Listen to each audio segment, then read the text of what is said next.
Good morning, and thank you for stopping by. This is the Oracle at Motion bringing you your Half-Light Healing Tarot reading for the week. Our very first card is our Soul Journey card, and we will take a look at it. It is Breakthrough.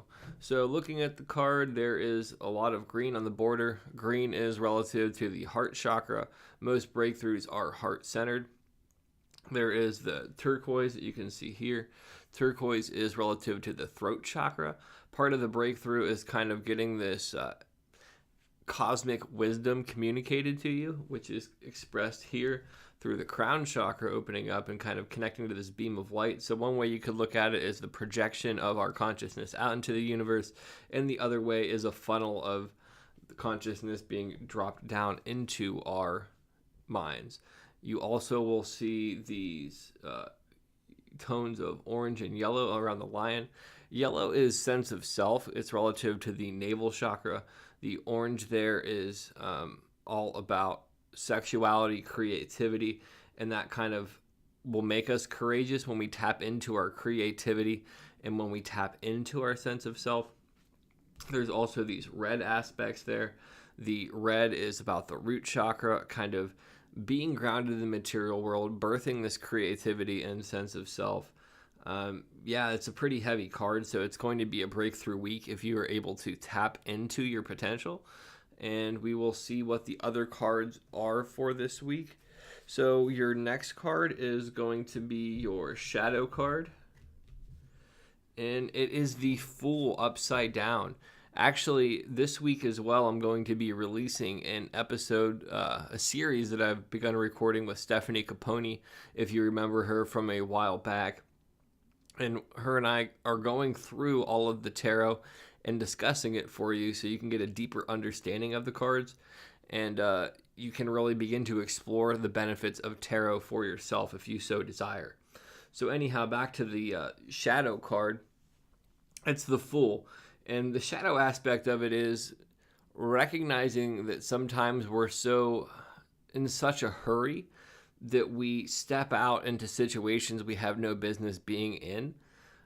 Because the Fool, while it's a really great card, it can also be very destructive if misaligned. And that being said, when you approach the Fool in the upside down way, eventually it will lead you to clarity. That's the whole concept of the Fool, really, being open to the experience, putting yourself out there, and turning it back around. So your breakthrough could come in the form of a big mistake. Most of the people that I've talked to on the podcast have had similar experiences, so you won't be alone if that is kind of what shifts your whole perspective. Just be aware, and it could even be something little that you encounter that really opens your eyes to some of the things. One of the things that I've found on my own journey, and maybe this will relate to you as well, take it if it works for you. If it doesn't, leave it. But we're never done growing, and the more you begin to close yourself off and think you know everything, the more limited your universe becomes. So when you tap into the wisdom of the Fool, which is kind of this openness and ability to perceive new things, your whole world expands, and that's a breakthrough in and of itself. So now we will get into your light card. And your light card is the Star in the reversal. So the Star is all about this light in the darkness. So it would kind of be, again, you getting a gift or reward from maybe a mistake or maybe from a misperception. There's some kind of little nugget of awesomeness there just waiting for you to pick it up. The other aspect of this card in particular is that it has the pole star. It is the one star to which the axis of the world spins around, so it's in a fixed position.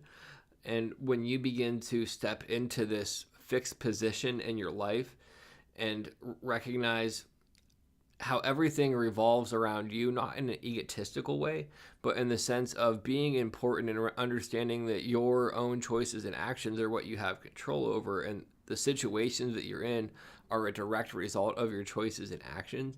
That's how you open up your own destiny.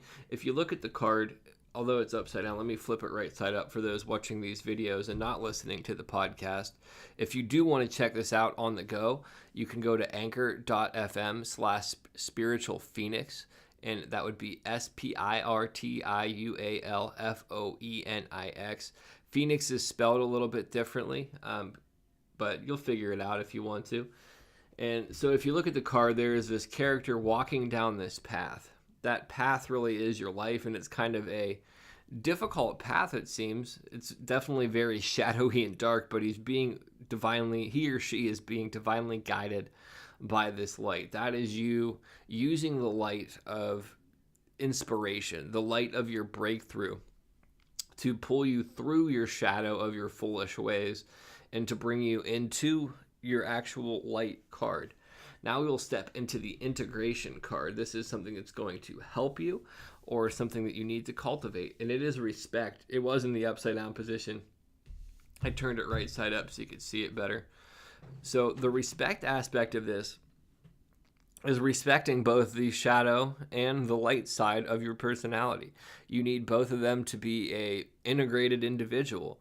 And when you can begin to respect all of these aspects of yourself, there is a breakthrough in there, because for one, the power of the shadow is channeled in ways that are beneficial. It really just wants acknowledged and direction, and it goes into the concept of a mind is a beautiful servant and a horrible master. So when you are not actively working with your shadow is actively working you.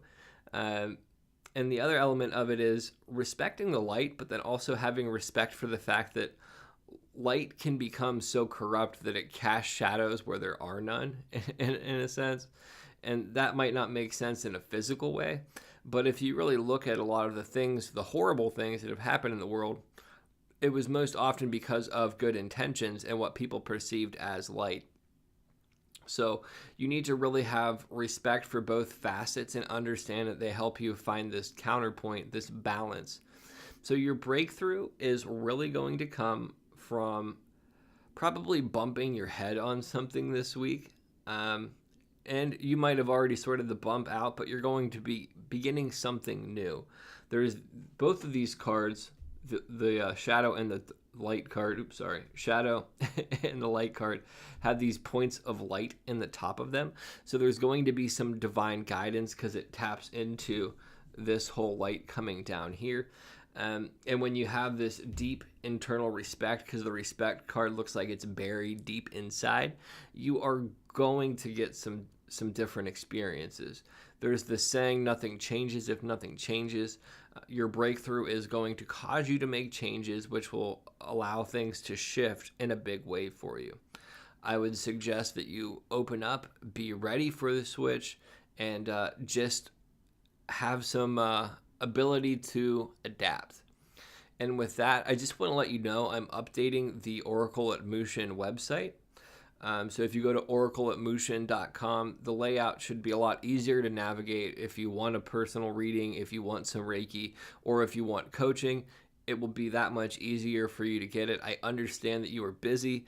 You don't want to waste a lot of energy having to think about how to navigate the site. And you just really want to get good quality readings and services. So that's all available to you if you so desire. Check out the podcast or YouTube channel if you wish, and stay blessed, people. Peace.